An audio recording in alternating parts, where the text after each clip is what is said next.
Hello guys, we are back with our next lecture. In this lecture, let us go through the opportunities for an entrepreneur, guys. So basically, entrepreneurs need multiple things when they are starting up, right? So they need some capital, they need many things, right? Yes. So who are going to provide them? Right, so those things we'll be discussing in this lecture, guys. Okay, so a number of institutions and guys, this will be a completely theoretical lecture, so I'll be just reading it and I'll be explaining you in my own words. Okay.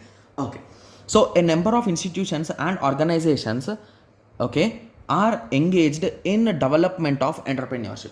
So basically, there are many organizations also, guys, which are involved in terms of development. They are ready to give some money for someone to build something, and once everything is built up, they can return the money. So these kind of policies, like just like a bank, they are working, right? Okay, so these are some examples, guys. That is nothing but a district industrial center, DIC, Indian Investment Center, IIC, Small Industry Development Organization, SIDO, Small Industry Service Institution, SISI, National Research Development Corporation of India, NRDC, National Small Institute Corporation Limited, NSIC, National Alliance of Youth Entrepreneurs, NAYE, technical, and these are the things, guys. Okay, yes. So a number of financial, so these are some institutions which are ready to help someone to build their company or build their idea, right? Okay, so there are few institutions also which are going to help you financially in terms of money,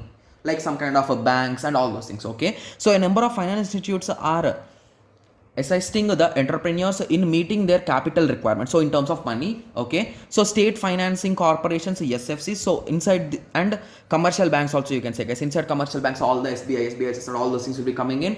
Okay, similarly ICIC, IFCI and IDBI, so these are some bank examples, guys. Okay, similarly availability of high skilled laborers, entrepreneurs, management experts. Okay, yes, similarly large population creating a vast and diversifying market. Okay, so basically these are also some kind of opportunities, right, for an entrepreneur.